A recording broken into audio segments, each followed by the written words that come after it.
Esta é a história do dia da Rádio Observador. Como um oligarca russo se torna português.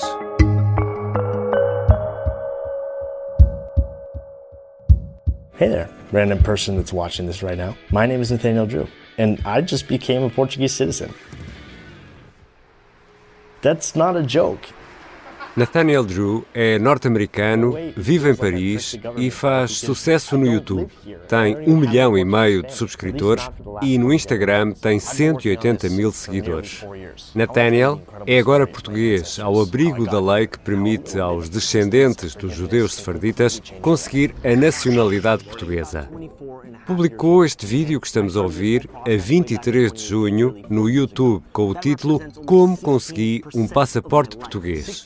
Explica que no processo, complicado e moroso, deu um contributo à comunidade israelita do Porto.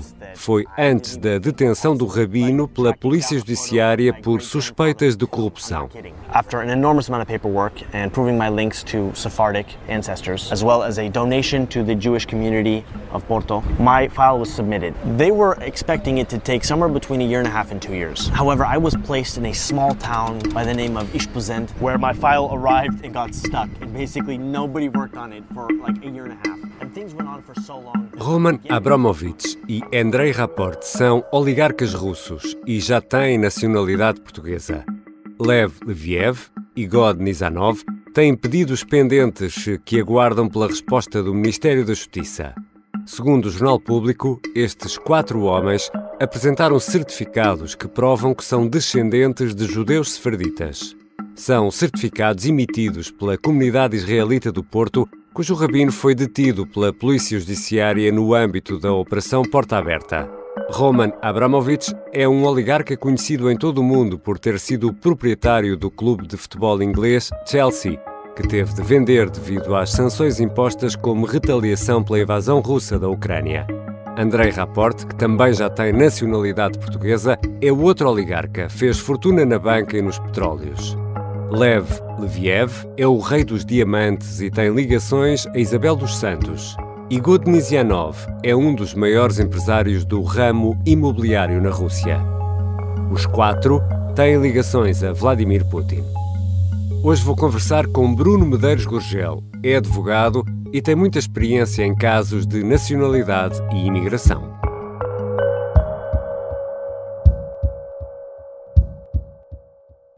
Neste ponto da história do dia, geralmente começa a conversa, mas neste episódio precisamos de mais uma explicação. E o resto é história. Vamos começar pela expulsão dos judeus. Começou com a assinatura do decreto pelo rei Dom Manuel, 5 de dezembro de 1496. Os judeus sefarditas são judeus com origem na Península Ibérica, de onde foram expulsos no final do século XV. Primeiro pelos reis católicos, Fernando e Isabel, e depois por Dom Manuel I, o rei de Portugal. Em 2013, o Parlamento português, num ato de reparação, decidiu por unanimidade dar a nacionalidade portuguesa aos descendentes destes judeus, dos judeus sefarditas. Vale a pena ouvir a conversa de Rui Ramos e João Miguel Tavares no programa da Rádio Observador E o Resto é História, de dia 20 de abril. Está disponível em podcast e também no YouTube. O título é A História dos Judeus Sefarditas e da sua expulsão. Agora, vamos à conversa. Bem-vindo, Bruno Medeiros Gurgel. Olá, Ricardo. E afinal, o que é que diz a lei da nacionalidade sobre os judeus sefarditas? Então, Ricardo, em relação à nacionalidade portuguesa, no que tange aos judeus sefarditas, a partir de 2013 foi feita uma alteração à lei da nacionalidade, a partir da Lei Orgânica número 1 de 2013, 29 de julho, que procedeu a essa alteração à lei da nacionalidade, em específico, no caso dos judeus sefarditas, o artigo 7º, número 6. E o que é que diz esse artigo 6º? O artigo 6º, número 7, vem dizer que o governo pode conceder nacionalidade por naturalização com dispensa dos requisitos previstos nas alíneas B e C do número 1 aos descendentes de judeus sefarditas portugueses através da demonstração da tradição de pertença a uma comunidade sefardita de origem portuguesa com base em requisitos objetivos comprovados de ligação a Portugal, designadamente apelidos, idioma familiar, descendência direta ou colateral. Ou seja, e na prática, e agora em português e menos em linguagem jurídica, aqueles que são descendentes de judeus sefarditas tinham facilitada a obtenção da nacionalidade portuguesa. É isso, Bruno Medeiros?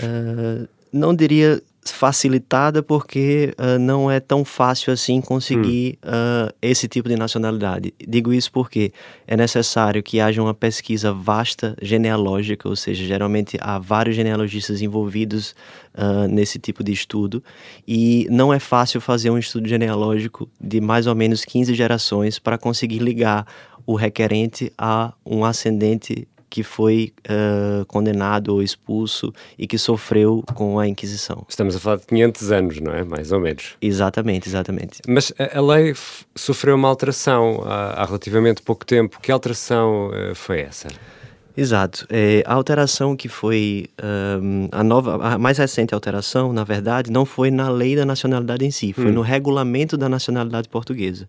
Então, ao meu ver, essa alteração, ela poderia ter sido feita na lei da nacionalidade. Poderia não, deveria ter sido feita na própria lei. E qual é a diferença? A diferença é que antes, os requerentes ou os interessados, eles poderiam obter nacionalidade portuguesa pelo simples fato de apresentar um certificado da comunidade judaica de origem sefardita portuguesa e a simples apresentação desse certificado que demonstrava justamente a genealogia era suficiente, óbvio, aliado a outros fatores e outros requisitos normais que já são comuns a outros tipos de nacionalidade, eram suficientes para se obter a nacionalidade portuguesa. Então, só para clarificar isso, ou seja, era preciso um papel, um documento passado pela comunidade israelita em Portugal a dizer: sim senhor, esta pessoa é descendente de um judeu sefardita que foi expulso ou convertido ao catolicismo há 500 anos. Isso, exatamente. Digamos assim, o documento ou a prova mais importante desse tipo de processo de nacionalidade. Mas agora é preciso mais. Agora, uma recente alteração que foi feita no regulamento da nacionalidade, que foi publicada no dia 18 de março, que vai começar a surtir efeitos agora, dia 1º de setembro, ela vem acrescentar outros requisitos além da apresentação do respectivo certificado da comunidade judaica. E quais são esses requisitos? Os requisitos que foram impostos, digamos assim, na recente alteração do regulamento da nacionalidade foram que, além do certificado da comunidade judaica, também deve ser apresentado uma certidão ou outro documento comprovativo de titularidade transmitida mortis causa, ou seja, por causa da morte, de direitos reais sobre imóveis sítios em Portugal ou de outros direitos pessoais de gozo ou de participações sociais em sociedades comerciais ou cooperativas sediadas em Portugal. Mas, Dr. Bruno Gurgel, isso quer dizer que o descendente tem de ter uma prova de que o seu ascendente há 500 anos tinha uma casa ou um terreno, é isso? Não é bem o seu ascendente há 500 anos, mas sim que um dos seus ascendentes, né, que está ligado a essa mesma árvore genealógica, por algum motivo tem algum imóvel ou tem alguma participação social em alguma empresa em Portugal, ou alguma cooperativa, ou mesmo se há deslocações regulares ao longo da vida para Portugal. Né? Mas deslocações regulares não quantifica, é só... Esse é um dos problemas dessa alteração no regulamento. Por quê? Porque, afinal, o que são deslocamentos regulares a Portugal? O que são visitas regulares? Né? Então, nos outros processos de nacionalidade, já há essa opção de prova de ligação feita através das viagens regulares a Portugal. Mas a gente sempre tem muita dificuldade para saber, afinal, quantas viagens são necessárias. São 2 viagens nos últimos 2 anos? São 3 viagens no último ano? São 10 viagens nos últimos 10 anos? Claro. Não há um requisito objetivo em relação a isso. E a lei obriga que seja um requisito objetivo. Ou seja, na prática vai ser muito mais difícil a obtenção da nacionalidade agora com estas novidades. Não é? Certamente será muito mais difícil. Contudo, no nosso entendimento, essa alteração ao regulamento da nacionalidade é inconstitucional. Isso já seria um outro tema que também merece nossa atenção. Vamos deixar esse para outra história do dia. O senhor trabalha nesta área, trabalha em Portugal, também trabalha no Brasil. Tem muitos casos destes em mãos? Sim, temos muitos casos. Nós temos centenas de casos de nacionalidade dos judeus sefarditas. Isso, nós já trabalhamos há muito tempo com esses tipos de processos, não só de nacionalidade como outros também, mas a questão dos judeus sefarditas está em evidência, está com bastante discussão e com muita procura, justamente porque, como teoricamente, os efeitos do regulamento vão começar a partir de 1º de setembro, está havendo uma corrida desenfreada por esse tipo de processo, ou seja, as pessoas que não têm o certificado estão correndo atrás do certificado e as pessoas que já têm processos dentro da comunidade judaica também já estão se organizando para conseguir dar entrada nos seus processos o mais rápido possível. E quem são estas pessoas? Essas pessoas, elas estão espalhadas no mundo inteiro, né? Ou seja, os judeus, eles foram perseguidos não só aqui em Portugal, como também na Espanha, na Alemanha, em vários países da Europa. Então, essas pessoas, elas foram perseguidas ou então simplesmente sofreram a diáspora por outros motivos, e elas estão espalhadas pelo mundo. Para você ter uma ideia, nós temos clientes dos Estados Unidos, do Canadá, do Brasil, do México, da Austrália, da Holanda, de Israel, né? Ou seja, são pessoas que estão espalhadas pelo mundo inteiro. A forma como a lei está feita, também os 500 anos de distância em relação à ordem dada pelo rei português Dom Manuel I, tudo isto e seguindo escrupulosamente a lei torna, imagino eu, e me dirá, difícil, demorado, dispendioso conseguir a nacionalidade portuguesa, ou não? Certamente. Não são todas as pessoas que conseguem ter acesso a esse tipo de nacionalidade. Ou seja, é preciso um investimento muito alto para se conseguir fazer a prova. Consegue dar-me Esse valor, valor? Ok. Esse valor, ele pode variar bastante. Por quê? Porque tem que ser levado em conta qual é a origem do requerente, do interessado, e saber qual é o preço aplicável pelos genealogistas naquela região para fazer os estudos genealógicos. Então, imagine, uma pessoa que nasceu no Brasil, por exemplo, a família dela pode ter migrado ou se mudado para outros estados, então o trabalho do genealogista fica muito mais difícil por causa disso. Mas os estudos genealógicos variam de 500 euros, 2.000 euros, 3.000 euros, né? Nós já vimos vários valores aplicados para esse tipo de estudo genealógico. E tem alguma ideia de como a comunidade judaica olha para isto também, a comunidade judaica em Portugal, por exemplo?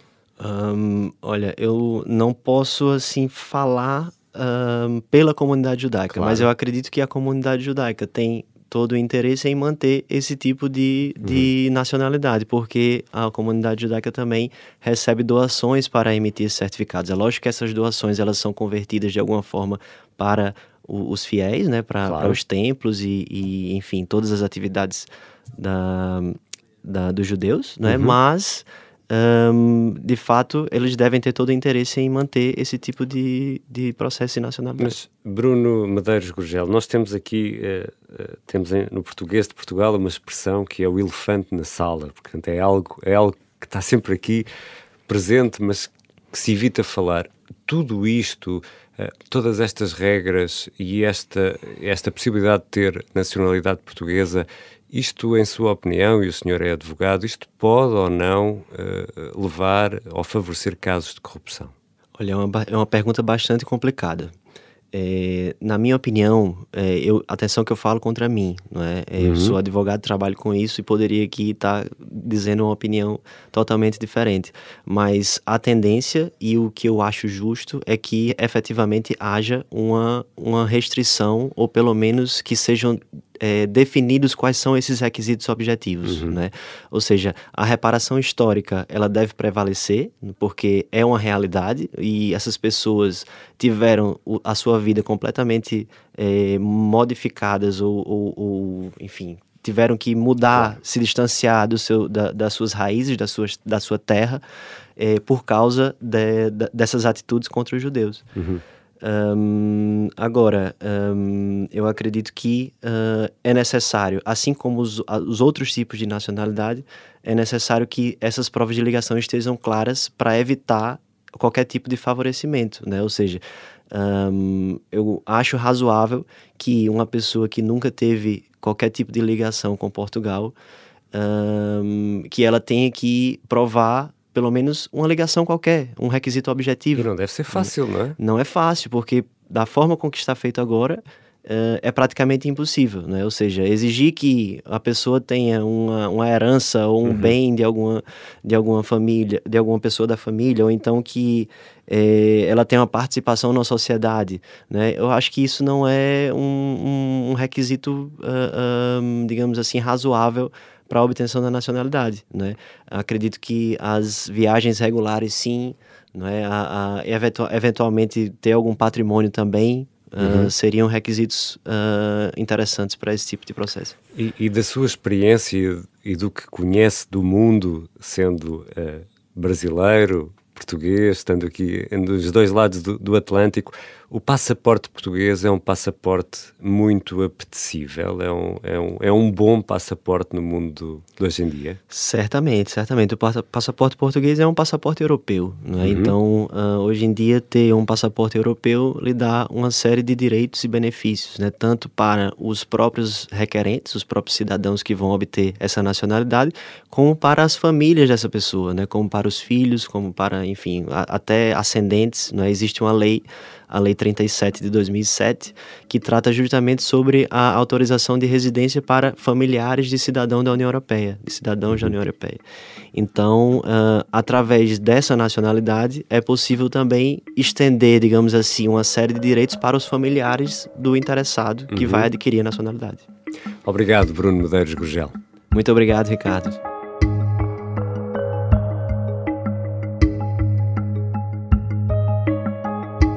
Bruno Medeiros Gurgel é advogado em Portugal e no Brasil e em Lisboa trabalha no escritório Jaime Roriz. Dirige o departamento que trata de casos de nacionalidade e imigração.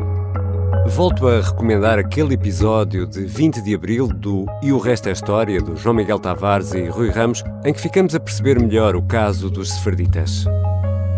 Esta foi a história do dia. A sonoplastia é da Beatriz Martel Garcia, a música do genérico do João Ribeiro. Eu sou o Ricardo Conceição. Até segunda.